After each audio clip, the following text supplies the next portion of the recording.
Chapter 11. Working title, The Man on 4th Street. Second draft. I'm going to talk through it again because the first draft didn't, it wasn't right. I couldn't get the shape of it. And Helen says the publisher wants the manuscript by April, so... I've been writing this book for, well, since I retired. 3 years now. Everyone says you should write a book.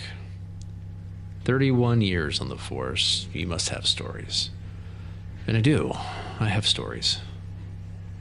Most of them aren't interesting. Most of police work isn't interesting. It's paperwork and waiting and driving to the same addresses over and over and writing the same reports with different names. Some cases stay with you. Each chapter is a different case, a different person, a different version of the city. Helen says that's the structure. The through line is me, and each chapter is a window into someone else's life that I stepped into for a shift or a week or a year. I have a box. Under the desk they gave me here, it's a nice desk, real wood. Helen brought it from the house when I moved in. And under it there's an evidence box that I should have turned in when I retired. I didn't. Nobody asked for it. It's from a case that was closed years ago. No further action required. That's what I wrote. That's what you write when there's nothing left to do. There are 2 data chips in this box. Personal storage format, or what's left of them. The first one, there's almost nothing on it. He destroyed it thoroughly, smashed it with a rock on the sidewalk on 4th Street, over and over before I got to him. Data recovery pulled maybe 8%. Fragments. A few seconds here, a few seconds there. But the voice on that chip, the fragments they could recover, he sounds together. Calm, professional. Like a man making careful preparations, recording a clean copy of himself before something dangerous. The second chip was in his apartment. Less damaged. He must have made it later. Maybe he forgot he'd already made it one. Data recovery pulled about 40% from that one. And the voice on that chip, he sounds like a different person. Or the same person after. Still coherent in places, but coming apart. Reaching for things and missing. The man on the second clip thinks he's preparing for a job. But the evidence suggests he'd already done it. The deposit was already in his account. The architecture notes were complete. He'd already gone through whatever it was and come out the other side, and he was trying to make another baseline, a second copy, because the first one, the clean one, the one he made while he was still himself, well, he'd already smashed that one to pieces, and he didn't remember doing it. His name was Owen Marsh, or at least that's what both recordings say. We were never able to confirm it. I've listened to these recordings, I don't know how many times, dozens, more since I started the book. I keep thinking if I write it down, get it on paper, it'll stop sitting in me the way it does. My daughter thinks the book is good for me. Keeps the mind sharp, she says. The staff here, they encourage it too. Projects, activities. They like it when you have projects. Marjorie, she's one of the aides, works the day shift. She asks me about it every morning. How's the book coming, Mr. Park? I tell her it's coming. She smiles. She has a nice smile. They're big on routines here, structure. They say it helps with, well, at my age, they say structure helps keep you oriented, sharp. Dr. Johns, he checks in on me once a week.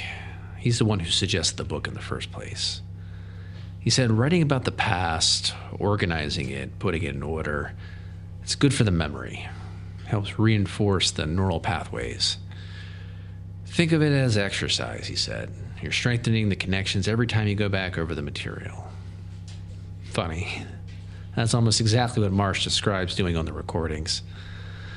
Getting it all down, documenting himself, angering the details so they don't drift. Different reason, obviously. He was trying to reserve himself before a dangerous procedure. I'm just an old man writing a book. But the method is the same, isn't it? Talk about who you are, say the names, say the places, put in order. Make it real by saying it out loud. Dr. Johns would probably appreciate the irony. Anyway, chapter 11. I'm going to play what we have from the second chip.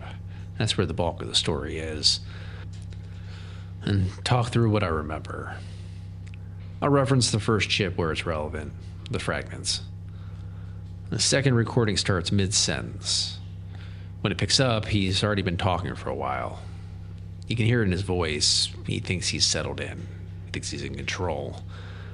But compared to the fragments from the first chip, the clean one, he's already gone. He just doesn't know it yet. This is what's left of Owen Marsh. It's authentication purposes. That's what I do. Or that's the clinical version. Memory-based identity verification replaced biometrics about 7 years ago. You probably know that. Everybody knows that. But most people don't know why. Retinal scans can be spoofed. That was first maybe 2027, 2028.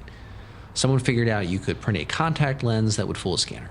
Costs about $40. Fingerprints were next, then DNA.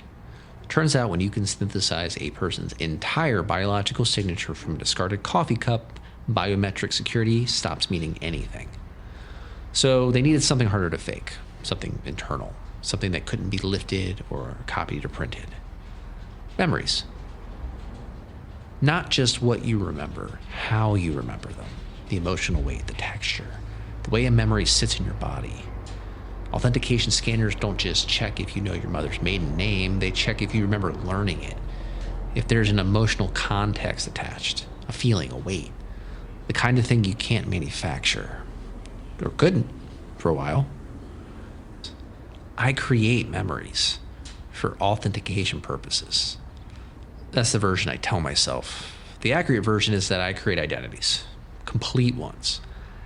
Biographical backstories with the right emotional texture to pass deep verification scanning.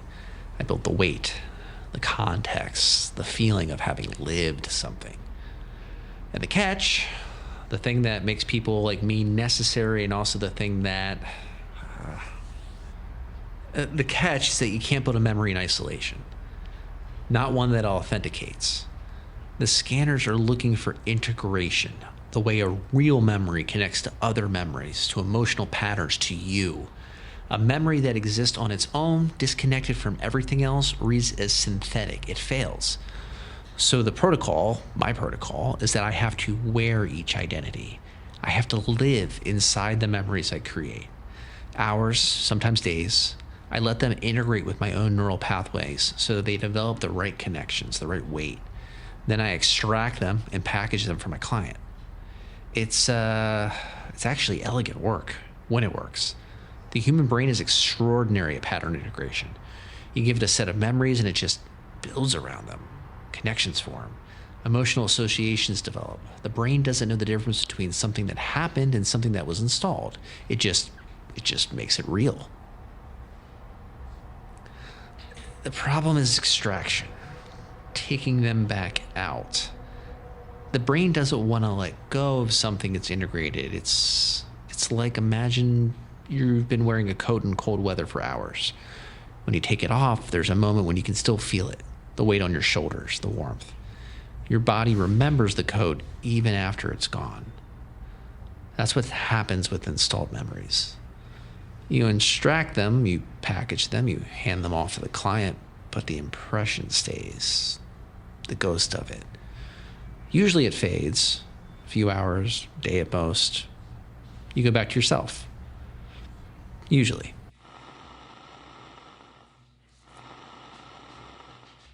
I should explain why I'm making this recording. My name is Owen Marsh. Today is Tuesday, March 14th. I'm making a precautionary baseline recording of my identity before I take on a new client engagement. I have done this before, not the recording, but the preparation. Protocols, grounding exercises, anchor points. I haven't done the recording before. That's new. I'm doing it because this job is bigger than anything I've taken on. Full executive level memory integration, 15 years of institutional identity, career history, personal relationships, professional associations, emotional development are from entry level to senior leadership, the whole architecture. The money it's significant. More than I've made in 3 years combined. Enough to stop, enough to actually stop. I've been saying that for a while, enough to stop, but this time I think this time I mean it. So, the baseline. If something goes wrong, if the integration is too deep or the extraction doesn't clean, this recording is insurance. A snapshot of who I am before I put someone else on. My name, my history, my memories, the real ones. So that if I come out the other side and if I'm not entirely, it's a precaution, that's all. I need to get it down. Every detail I can, anchor it, make it solid, so there's something to come back to. Background, for the record, for the baseline. I grew up in Dayton, Ohio. My mother's name is Catherine. She taught 4th grade at Emerson Elementary for 23 years. She had a specific way she would correct your grammar by repeating what you said back to you with the correction, but she'd do it like she was just agreeing with you. Like you said it right in the first place. It was kind. My father left when I was 3. I don't have memories of him, real memories. I have a photograph. Him holding me on the porch of the Dayton house. He's squinting. I think it was summer, but the memory being held, I don't have that, just the photograph. I have other memories from Dayton, real ones. The ones that don't come from a photograph. I remember the day I learned to ride a bike, not the version I talked about before, the real one. Danny Kowalski's blue bike. I was 9. I fell 6 times. 3rd time, my knee caught the pedal and it opened up. Not deep, but enough for my mother to put a real bandage on it. Not a Band-Aid, gauze, tape, the works. She was thorough about injuries. I went to school the next morning with this bandage on my knee, and I remember reading time. Mrs. Palmero's class. We had these 23-minute blocks where you just read whatever you wanted. And I was at my desk, and the girl next to me, Lily Jones. I haven't thought about Lily Jones in, 20 years, more. She sat next to me in all of 4th grade because Jones and Marsh were close enough alphabetically that we always ended up in the same cluster. She had this way of talking without looking at you. Like, she'd be looking at her book and just start talking sideways, like the conversation was happening in the margins.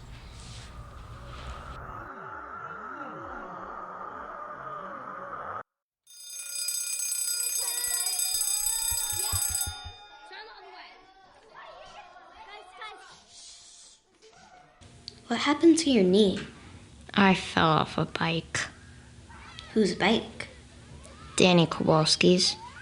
Danny Kowalski doesn't have a bike. Yeah, he does. The blue one. That's his brother's bike. Well, I fell off his brother's bike. Was it too big for you? No. Yeah. My cousin broke her collarbone learning to ride a bike. She had to wear a sling for 6 weeks. She got to skip gym, though, so... I didn't break anything. I know. It's just a knee. Does it hurt? Not really. My mom says when you say not really, it means yes, but you don't want to talk about it. Your mom's smart. Yeah. What are you reading? The one about the dog. Where the red fern grows? Yeah. The dog dies at the end. What? Sorry, my sister told me. both of them die. It's really sad. Why would you tell me that? I don't know. I think I thought it would be worse if you didn't know.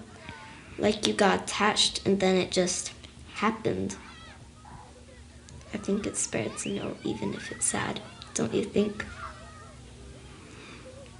I guess. You can borrow my book when you're done. It's about a kid who builds a radio. Nobody dies. Okay.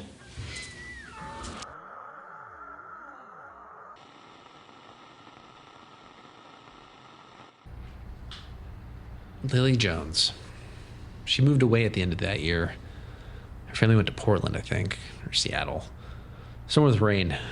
I never saw her again. I don't know what she looks like now. I don't know what she does. She sat next to me for a year and told me the dogs die and where the red fern grows, and then she was gone. The memory is mine. I know it's mine because it's not designed. The details aren't symmetrical. They're not optimized. A fabricated childhood memory, like the bicycle memory with my father, it's clean. Everything means something. Every detail contributes to an emotional arc. That's how you build something that authenticates. But real memories are messy. Lily telling me about her cousin's collarbone, the argument about whose bike it actually was, the fact that she spoiled the ending of a book and then offered me a different one, none of it means anything. None of it was designed to evoke a specific emotional response. It's just what happened on a Wednesday morning in 4th grade. That's how I know it's real. Real memories are inefficient. They're full of details that don't serve the narrative. A fabricated memory would never include a conversation about whether Danny Kowalski's bike was actually his brother's bike. I need to remember that for the baseline. Real memories are messy. Clean ones are fake. Lily Jones sat next to me. She told me the dogs die. She said it's better to know those are real. I went to Ohio State. Cognitive neuroscience. 4 years, graduated with honors, walked out with a degree and $350,000 in student debt. $350,000 for the privilege of understanding how the human brain encodes, stores, and retrieves experience. Which is, the irony isn't lost on me. I learned how memory works, and now I use that knowledge to $2,800 a month, minimum payments for 35 years. I did the math once early on. Total repayment, including interest, would have been somewhere north of $600,000 for a degree that qualified me for research positions paying $65,000 a year. I didn't start in black market work. I want that on the record. I started in gray market consulting, legal, helping people prep for deep verification interviews, job screening, security clearances, financial audits, memory coaching, teaching people how to present their real memories in ways that authenticate cleanly. Like I said, real memories can be messy. Some people's genuine memories don't scan well. Trauma can distort encoding. Depression flattens emotional context. Anxiety creates noise. I help people remember themselves clearly. That was legitimate work. A client asked me to go further. She needed a memory she didn't have, a work history that didn't exist. She'd been blacklisted from her industry, wrongful termination, but the company had deep pockets and the authentication records had been flagged. She couldn't pass verification for any job in her field. Her real memories of working there had been contaminated by the trauma of being fired. They scanned as fabricated. She needed clean versions, work memories without the traumatic overlay. I told her I couldn't do it. She offered $12,000. $12,000. 4 months of debt payments for a weekend of work. I told myself it was one time. I come and see. I saw. I should talk about the work itself, how it actually functions, for the baseline. When I create a memory package for a client, I start with architecture, the scaffolding. I build a life and outline, dates, locations, names, events, the factual skeleton. This is the easy part. Anyone can fabricate facts. The hard part is the weight. A real memory doesn't just contain information, it contains the experience of acquiring that information. The feeling in the room, the temperature, the way your body was sitting, whether you were hungry, whether you were afraid. Every memory is anchored in a physical, emotional, temporal context. And that's what the scanners look for. So I build the context and then I wear it. I have protocols for this, strict protocols, time limits on integration, grounding exercises before and after, anchor points, specific personal memories I use as reference coordinates. Things are in order. Mine, absolutely mine.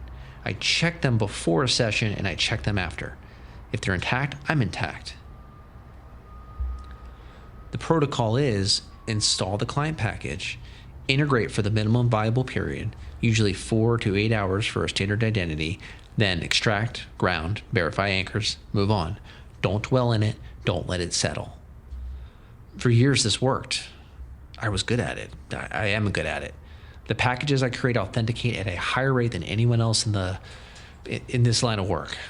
97% pass rate on deep verification.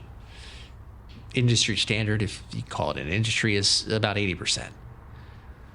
The reason my work is better is because I stay in longer. I let the memories integrate more deeply. I don't rush the extraction. I give the brain time to build genuine connections around the installed memories. So when I extract them, the architecture is, it's lived in. It feels native because for a while it was. That's also why the ghost impressions are stronger for me. The coats, I can still feel after I've taken them off, more of them heavier. I paid off my student loan 14 months ago. No, wait. Was it 14 months? I remember making the final payment, watching the balance drop to zero on the screen. I remember the relief, this wash of relief, like putting down something I've been carrying for years. I can feel it, the lightness in my chest. But I also have a memory of making that payment 6 months ago. The same screen, the same zero, the same relief. Both of these memories have the right weight, but both of them feel real. One of them is mine. One of them might be from a client package, a financial rehabilitation identity I built last year. The client needed a history of paying off significant debt, responsible, disciplined, the kind of person who makes the final payment and feels relief and not 14 months. I'm going with 14 months. That's, I'm almost certain that's correct. The point is the debt is paid, has been for a while. And I kept working. I kept taking clients. I told myself it was because I needed a financial cushion. Then I told myself it was because the work was interesting. Then I stopped telling myself things and I just kept going. This is what I'm good at. This might be the only thing I'm good at. And you just can't. When you're the best at something, people find you. They don't stop finding you. And every job is reasonable, every single one. The money is good. The client has a sympathetic story. The risk feels manageable. You think one more, just this one, and then I'll stop. I've said one more 43 times. I counted. I turned down 3 this week alone, which feels like it should be progress. But the turning down, it takes something each time, like pulling against a current. The work wants to be done. The identities want to be built. There's I don't know how to describe it, a pull. Like the work has its own gravity, and I've been in orbit so long that I'm getting abstract. Stay concrete for the baseline.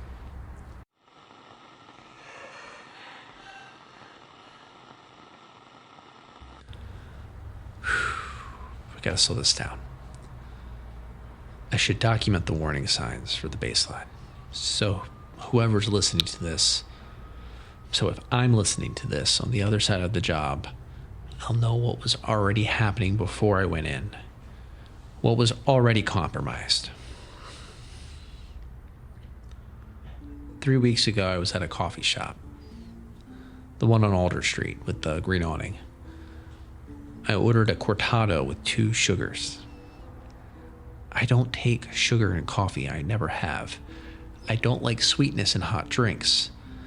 This is a known thing about me. My mother used to joke about it. I drank black coffee starting at age 15, which she thought was ridiculous and also a little bit funny. 15 years old and drinking coffee like a truckers' convention, she'd say. I remember her saying that. I remember her face when she said it. But I ordered it with 2 sugars, and I drank it with 2 sugars, and it tasted right. It tasted like my coffee. For about 20 minutes, it was my coffee. Then I was standing on the sidewalk outside, and I looked at the cup, and I thought, I don't take sugar. And the cortado in my hand became wrong. Like holding something that belongs to someone else. 2 sugars in a cortado. That was a detail from a package I built 5 weeks ago. Mid-level financial analyst, the kind of person who orders a cortado with 2 sugars because they read somewhere that cortados are what serious people drink. But they still need the sugar because they don't actually like coffee that much. I was that person for 6 hours, and 5 weeks later I ordered his coffee. I don't know if I like sugar in coffee or not anymore. I don't know which preference is mine. I've tried it both ways since, and they both taste correct. They both taste like something I'd choose. That's a small thing. I know that's a small thing, sugar and coffee, but the small things are how it starts. The literature, the actual peer-reviewed research, not the forums, say identity fragmentation presents first in preferences, taste, habit, the things you do without thinking, because those are the most lightly encoded, the most easily overwritten. The deep memories, your name, your childhood, your mother's face, those are encoded with so much emotional weight that they resist overwriting. They're the last to go. But the small things, what you order at a coffee shop, which hand you use, whether you sleep on your left or side or your right, those are substrate. Baseline identity material. Once the substrate starts shifting, I'm getting clinical. I do that when I'm nervous. Okay. More warning signs. Last week, Tuesday, I think it was Tuesday, I was in my apartment and I reached for a glass with my right hand. I am left-handed. I've always been left-handed, but I reached with my right and it felt natural. It felt like how I reach for things. I stood there holding this glass in my right hand and I thought, which hand do I use? That took almost a full minute to resolve. A full minute where I wasn't sure if I was left-handed or right-handed. And the answer I arrived at, left-handed, I arrived at by reasoning, not by feeling. I had to think about which hand was mine. And then there was the apartment itself. I have lived here for 3 years. Same layout, same furniture, same view of the parking lot from the kitchen window. 2 weeks ago, I woke up and for about 10 seconds, I didn't know where I was. Not in a normal waking up way. I mean, I looked at the ceiling and it was wrong.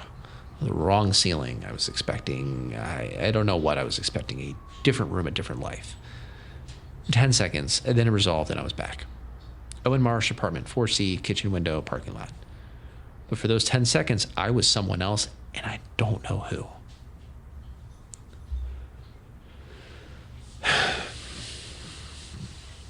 I need to talk about the bicycle. I have a memory, very clear, very vivid. I am 7 years old, it's summer, and I can feel the heat on the back of my neck. I am learning to ride a bike, a red bike with white handlebar grips. My father is there, he's running behind me, one hand on the seat to keep me steady, and I can feel the wobble of the front wheel and the crunch of gravel in his hand, and then he lets go. And I'm riding by myself. And I look back and he's standing there in the driveway grinning, and I feel loved unconditionally, completely. The way a child feels loved when their father is proud of them, and it's one of the most vivid memories I have. I can feel the handlebar grips.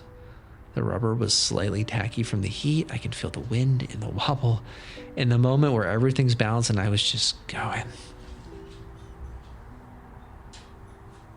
That is not my memory. My father left when I was 3. I already said that. He left and he didn't come back, and I have no memory of him beyond a photograph. I learned to ride a bike from a kid named Danny Kowalski who lived 2 houses down. I was 9, not 7. There was no red bike. It was Danny's bike, which was blue and too big for me, and I fell multiple times. I have a scar on my right knee from the 3rd fall. Danny didn't run behind me. He just told me to pedal and let go of the porch railing. There was no father in the driveway, no grin, no unconditional love. I made the bicycle memory 3 months ago for a client who needed a stable, emotionally grounded childhood. Father present, supportive, the kind of childhood that authenticates as healthy on a deep verification scan. I built it. I wore it for 8 hours during testing. I extracted it. I delivered it. I can feel still the handlebar grips. I can feel the rubber, the tackiness from the heat. I can feel my father's hand on the seat, steady, reliable. The kind of hand that doesn't let go until you're ready. My father's hand never touched a bicycle seat while I was on it, but it feels more real than Danny Kowalski, more real than the blue bike, more real than the scar on my knee, which I can look at, which I can touch, and still, the fabricated memory is better. That's the problem. It's more vivid, more complete, more emotionally coherent than the real one. Because I designed it to be. That's my job. I make memories that feel more real than real memories. And now I am standing in my own living room and I can't tell you with certainty whether my father taught me to ride a bike or not. I know the answer. Intellectually, he didn't. He wasn't there. But knowing and remembering are different things. And the remember part, the part the scanners look for, the remember part says he was there.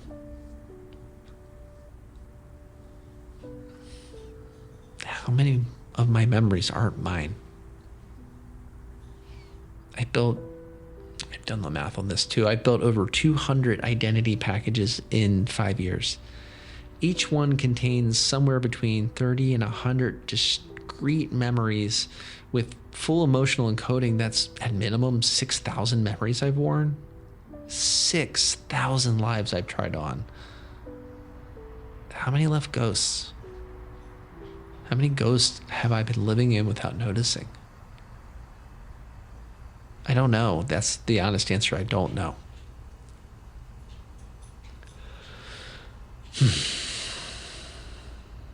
People ask, the few people who know what I do, they ask why anyone would need fabricated memories, why the demand exists. And they always assume it's criminals, fraud, people stealing identities for money. Some of it is. I'm not going to pretend otherwise, but most of my clients are people who need to be someone else because the system won't let them be themselves. The woman I mentioned, blacklisted, her real memories scanning as fake because of trauma. I had a client who was a refugee. Legitimate asylum claim, but the deep verification flagged inconsistencies in his memory because he'd been tortured. His memories of persecution were so traumatic, they're fragmented. They don't scan as coherent. The system designed to protect his identity couldn't read his identity because of what had been done to him. He needed clean memories, consistent ones that told the truth of what happened to him in a format that machines could understand. I've done packages for people escaping domestic violence, people whose abusers had flagged their authentication profiles, people who needed new identities not because they were criminals, but because saying themselves would get them killed. And yes, I've done packages for people who just wanted better jobs, better lives, people trapped in economic strata that deep verification was designed to reinforce. Because that's what it does ultimately. Memory authentication doesn't just verify identity, it enforces it. It locks you into the life your memories describe. If your memories are of poverty, of limited education, of dead-end work, that's what you authenticate as. That's what the system sees. That's who you're allowed to be. I give people different memories. I give them the architecture of a different life. And the system accepts it because the system can't tell the difference. Because there isn't a difference. Once the memories are real enough, that's the whole premise. Memories are identity. Change the memories, change the identity. I'm not looking for absolution. I know what I do is illegal. I know the risks. I'm documenting this for the baseline, I'm not making a case for myself. But I want the record to show that the work mattered to someone, even if it's destroying me.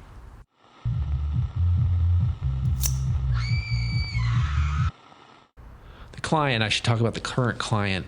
The reason for this recording, he came to me, he was referred through the usual channels. I don't advertise. Nobody in this work advertises. It's all referral. He came through a chain I've used before, reliable, vetted. He needed an executive level package, full institutional identity integration. 15 years of career history from entry level to senior management, professional relationships, mentorship dynamics, the emotional arc of someone who's grown inside an organization, who belongs there.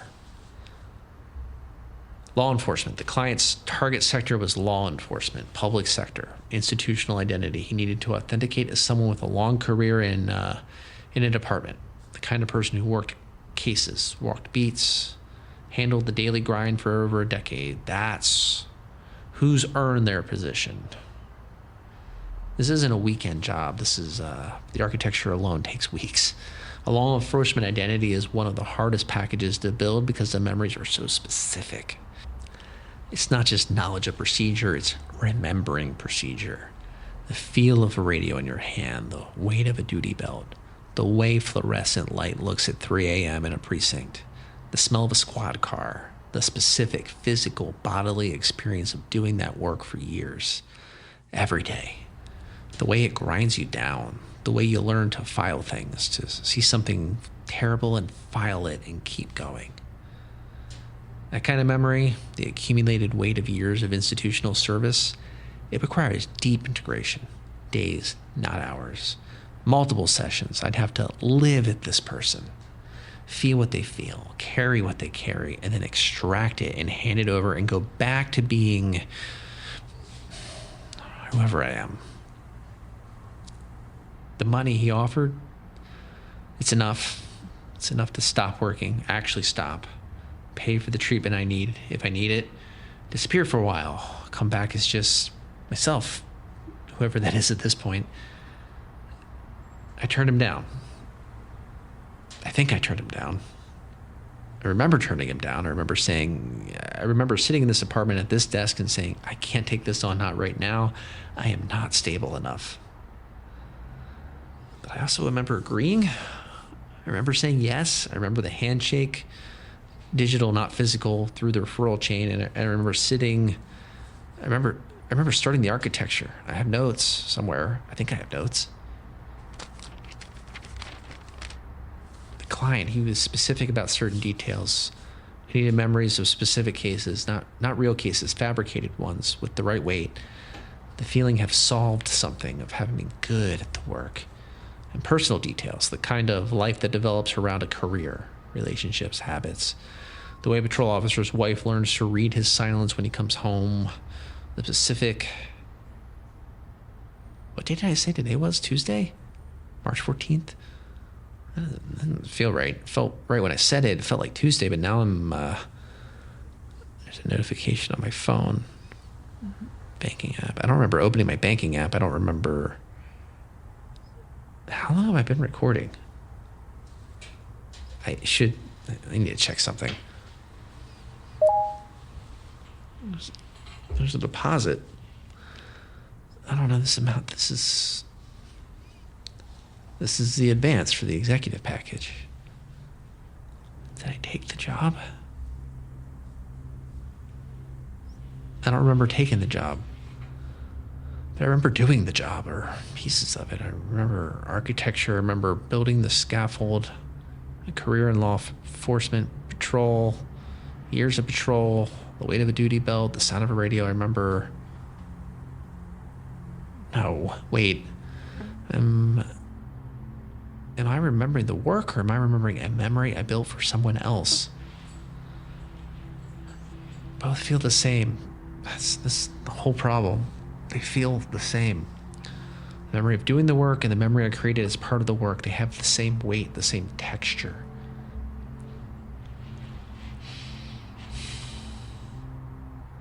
I don't know if I've done the job yet or not. Both feel possible, both feel real, and I don't have an anchor for this.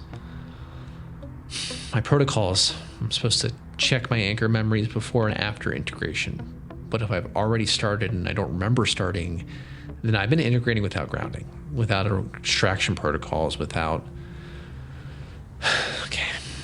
Okay, the baseline. That's why I'm making this recording, the baseline. Core identity, anchor points, even if I've already started the job, even if the integration is already happening, if I can get the baseline down, someone can use it to bring me back, to verify, to reconstruct.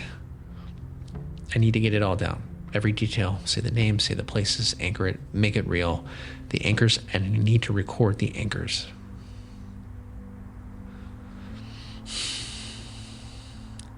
Owen. My name is Owen Marsh.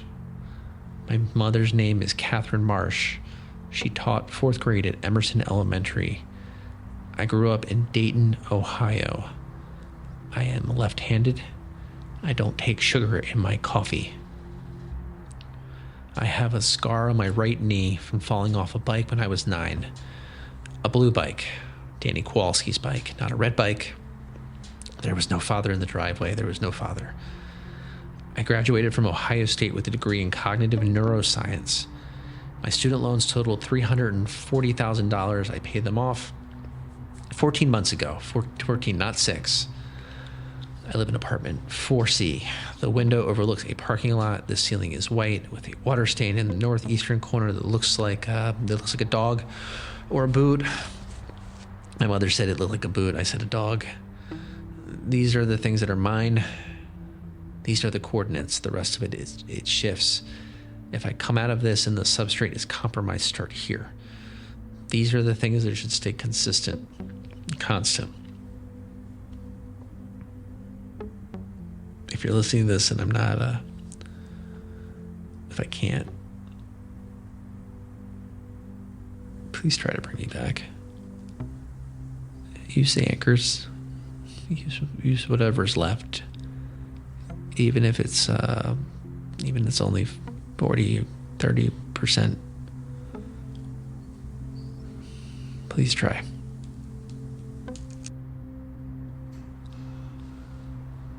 I'm scared. There was a woman 3 years ago. I didn't know her. I heard about her through the network. She did the same work I do. Maybe not as long, maybe not as many packages, but she fragmented completely. They found her in a park and she couldn't authenticate. Not as herself, not as anyone. The scanners couldn't find a coherent identity in her at all. She's in a facility now. Long-term care, they call her, file says unknown patient. That's what they write when you can't authenticate. When the system can't verify who you are. When there's no there anymore. Unknown patient. She's in a room somewhere and she has thousands of memories. Thousands of lives she wore. They're all in there. All tangled together, and none of them are hers. Or all of them are. And she can't sort them. She can't find the thread. I don't want to be an unknown patient. My name is Owen Marsh. I need to say that again. For the record, my name is Owen Marsh. I knew that when I started this recording. I still know it now. I think I still know it now. How long have I been recording? The timestamp I can't... Is it Tuesday still? Is it still March?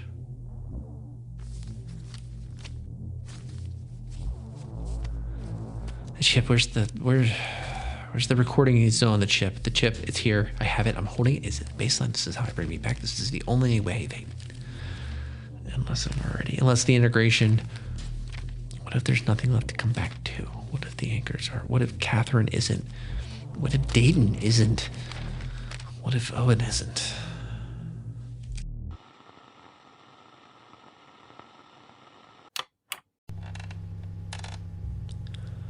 That's where it cuts off. Data recovery said the recording went on for a while after that. They couldn't pull anything coherent. Fragments, partial words. I think he kept talking, maybe for hours. The recording device was still running, but whatever he said, it's gone. I want to play something from the first chip for comparison. There are only a few recoverable fragments, and most of them are just a word or two, but there's this one section, maybe 15 seconds, where he's clear. Listen to the difference. I'm recording this on March 12th as a precautionary baseline. My name is Owen Marsh. I'm about to take on the most complex integration I've attempted. If this works, I walk away clean. If it doesn't, this recording is the map back. I've prepared thoroughly. My anchor points are... That's it. That's most of what we have from the first chip. March 12th. 2 days before the second recording. On the first chip, he knows his name without hesitating. He knows the date. He says, I'm about to take on, future tense. He hasn't done the job yet. He's prepared. He's ready. He sounds like someone who knows exactly who he is and is taking a reasonable precaution. On the second chip, which you heard, he says March 14th, 2 days later. And he's thinking he's making a precautionary recording. He thinks the job is still ahead of him, but there's a deposit in his account. The architecture notes in his apartment were complete. His handwriting in the notebook was already deteriorated.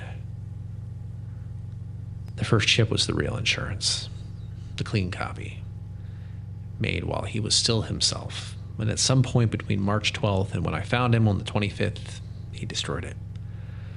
Smashed it on 4th Street. And then maybe hours later, maybe days, he sat down and made the second recording, starting over, not knowing he'd already made one, not knowing he'd already destroyed it, not knowing the job was already done. For the chapter, I think the most important detail, the man on the second recording doesn't know he's already gone. He thinks he's being careful. He thinks he's preparing. But every warning sign he describes, the coffee, the left and right-handedness, waking up in the wrong room, those aren't warnings about what might happen. They're symptoms of what already has happened. He's describing his own collapse from inside it and calling it precaution. That's, for the book, that's horror. Not the technology, not the black market. A man documenting his own disillusion and believing he's still ahead of it. For the chapter, I should describe finding him, the scene. This is where the story goes from his voice to mine. I found him 11 days after the second recording. March 25th, 23:47 hours, 4th Street, near the overpass. Someone called in a distorted individual. He was crouched on the sidewalk, holding a rock about the size of a fist, and he was smashing something on the ground. Methodical, not frantic, methodical, like he was doing a job. Over and over. By the time I got to him, whatever he was hitting was, there were fragments embedded in the concrete. Data chip, personal storage format. The first chip, the clean one, the real insurance. He was destroying the only intact copy of himself. I approached him the way you approach anyone in that state. Slow, hands visible, non-threatening. I said, "Sir, I'm Officer Park. Can you tell me your name?" He looked at me and he smiled. Not a confused smile, not a scared smile, a recognition smile. Like he knew me, like we met before. I asked his name 3 times, and I got 3 different answers. None of them were Owen Marsh. He'd start a sentence in one context and finish it in another, mid-word sometimes, like a radio scanning through stations and catching a syllable from each one. He wasn't aggressive. He wasn't agitated. He was just lost. Profoundly, completely lost. He looked at me at one point, very directly, very clearly, and said, "Do I know you?" I said, "No." And he kept looking at me with this expression. I've seen confused people. I've seen people on substances who think they recognize you, who grab your arm and call you by the wrong name. This wasn't that. This was someone looking at me the way you look at a word you know, but you can't pronounce. Like the information was there, but the access was broken. He said it again. "Do I know you?" Not confused this time, almost certain. Like he was trying to tell me something.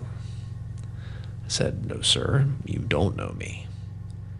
And he nodded slowly, and he said, and this was the clearest thing he said all night. He said, "That's right, you wouldn't remember." I put that in my report. Subject stated, "You wouldn't remember." I didn't know what to do with it. I still don't know what to do with it. For the book, I think that's where the chapter should turn, that line. You wouldn't remember. Helen says the book needs moments like that, pivot points. I think she's right. That's the line where it stopped being a routine call. The sergeant came.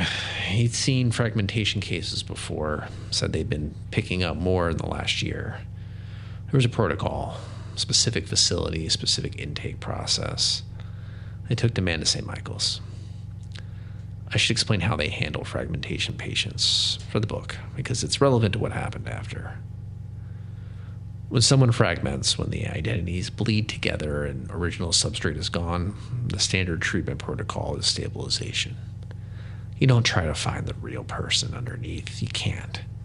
There's no diagnostic that can distinguish an original memory from an installed one. That's the whole problem. That's what made the black market work possible in the first place. So instead, the protocol is whatever identity the patient is presenting, whatever personality is dominant at the time of intake, you reinforce it. You call them by that name, you respond to their context, you let it settle. The theory is that if you can stabilize one consistent identity, even if it's not the original, the patient has a foundation to build on, something to be. It's not recovery, it's replacement, but it's better than the alternative, which is nothing, which is cycling through fragments forever, which is unknown patient. The problem with Owen Marsh, or whoever he was, is that he never stabilized. He never settled on one identity long enough for the protocol to take hold. He'd be someone for an hour or maybe two, and then he'd shift. Different name, different history, different context. The staff at St. Michael's tried for weeks. He never held. That's why he's still listed as unknown patient 7. Not because they didn't believe the recording, but because knowing someone might be Owen Marsh isn't the same as the person being Owen Marsh. He doesn't present as Owen. He doesn't present as anyone consistently, so they can't call him anything. They ran his voice patterns from the recovered recordings against his current voice profile, looking for a match. They didn't match. The voice in the recordings and the voice of unknown patient 7, the system couldn't confirm they were the same person. Recovery supervisor declined full reconstruction. Insufficient resources for unconfirmed identity. You have to be someone before they'll spend the money to save you. He asked to be brought back on the recording. He said, please. He said, start with the anchors. No one started. I wrote, case forwarded to medical services. No further action required. And that should have been the end of chapter 11. But I've been thinking about the case more than usual lately. More than I should, probably. Helen says I'm spending too much time on this chapter. She says the other chapters came faster. She says I should move on to the next one and come back. She's probably right. But there are other things that bother me, things I keep circling back to, and I thought for the book I should at least try to articulate why this case won't let go. I had a long career, 31 years, came up through the department. Beat cop first, night shifts, the whole grind. Then patrol, then I tested for promotion, detective track. I passed the written, passed the practical, and then there was a deep verification. The memory scan. Department policy since 2029. They scan everyone for promotions now. Verify your service record is real, that you actually walked those beats, worked those cases, did the things your file says you did. I passed. Of course I passed. 31 years, every shift, every report, every bad night verified. The scanners looked at my memories and said, this is real. This person lived this. And I did live it. I remember 31 years. I remember my first night on patrol, the way the radio sounded in my empty car, the feeling of the duty belt, and how heavy everything was. I remember the calls that went bad. I remember the ones that went worse. I remember how you learn to file things. Some see something terrible and put it away and keep going. But Marsh said something in the recording about how the scanners work, about checking whether you remember things the right way, with the right emotional weight, the right texture. And he said that's what he builds. That's the whole point of his work, making memories that pass, that authenticate, that feel lived in. For the book, the question I want to pose, the question the reader should be asking by this point is, how would a person know? If someone like Marsh had built them a career, a complete identity with the right weight, the right texture, how would the person wearing it ever know? The whole point is that they wouldn't. It's a good question for a book, a philosophical question, kind of thing that makes the reader sit with it. That's all there is. Who is it? Yeah, thanks, Marjorie. I'll be down at dinner in a little bit. Where was I? The things that bother me for the chapter. After the case, after Marsh was taken to St. Michael's and the paperwork was filed, I noticed small things. I'm going to describe them for the book because I think they'll illustrate what it's like when a case gets under your skin. Psychological contamination. You spend enough time with someone's story and it starts to color your own. About a month after I found him, I was at the station, end of shift. I went to the coffee machine and I ordered a cortado with 2 sugars. I've drunk my coffee black for as long as I can remember. Andrea, my wife, she used to tease me about it. Coffee like punishment, she'd say. But that night I put 2 sugars in, without thinking. The way you do something you've always done. And I drank it. Man, it tasted right. For about 20 minutes. Then I was standing in the break room and I looked down at the cup and I thought, I drink my coffee black. And the sweetness became wrong. He described that on the recording, that exact experience. Cortado with 2 sugars, a preference that wasn't his. It's the case. It got in my head. That's what happens. You listen to someone describe losing themselves and you start checking. It's a known phenomenon. Medical students think they have every disease they study. Detectives start seeing patterns in their own lives that match their cases. It doesn't mean anything. It happened a few more times, though. I'd reach for something with my right hand. I've always been left-handed. I woke up one morning with a few seconds, didn't recognize the bedroom. Andrea noticed I'd been sleeping on my right side instead of my left. Small things. Kind of things you only notice if you were looking. Kind of things March said were the first signs of fragmentation. But they're also the kind of things that happen to a man in his 60s who's been under stress and isn't sleeping well. They're also the kind of things that have perfectly ordinary explanations. I put that in the first draft. Helen highlighted it. She said it was a strong passage. She said this is where the reader starts to feel uncomfortable. I think she meant it as a compliment.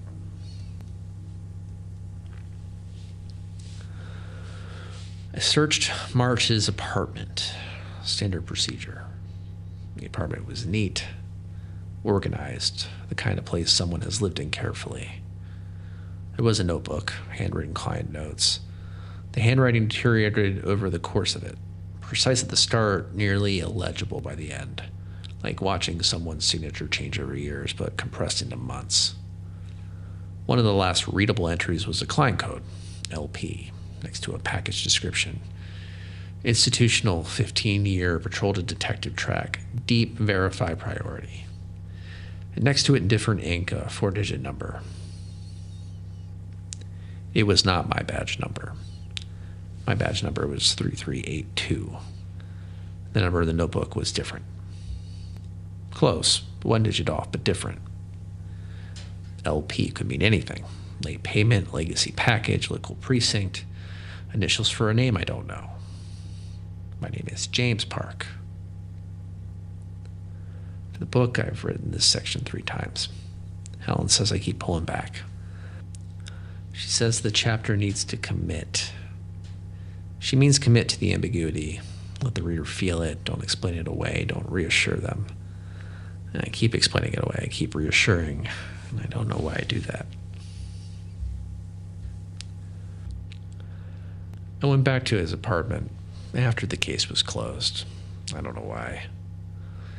I stood in the bedroom and looked at the ceiling.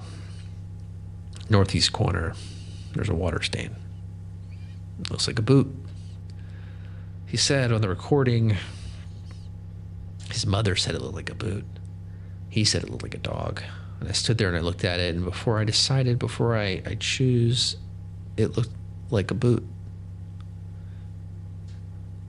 That doesn't mean anything. It's a water stain. People see different things. But it bothered me. It still bothers me. Not the shape, the speed. How fast I saw the boot. How natural it felt, like I'd seen it before. Like I'd already decided.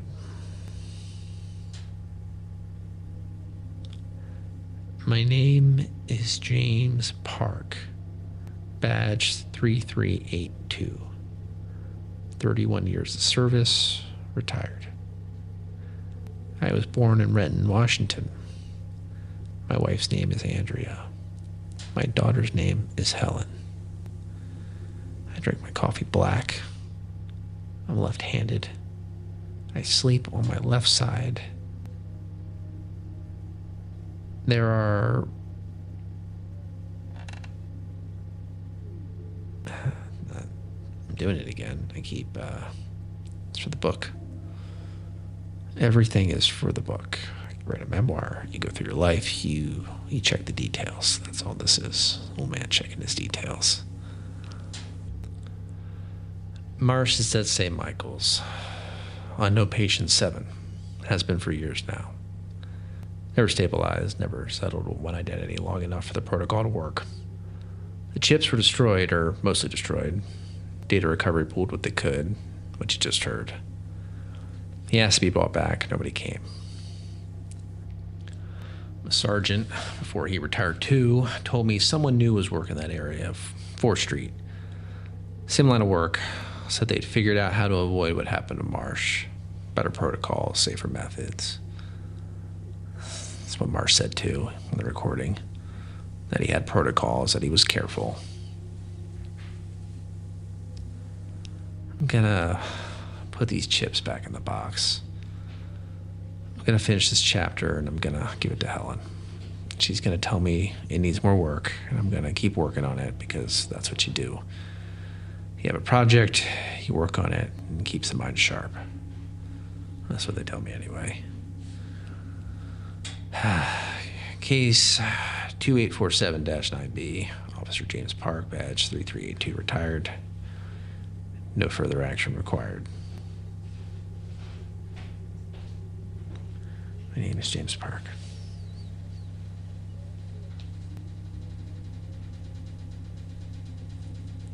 Gotta finish this chapter.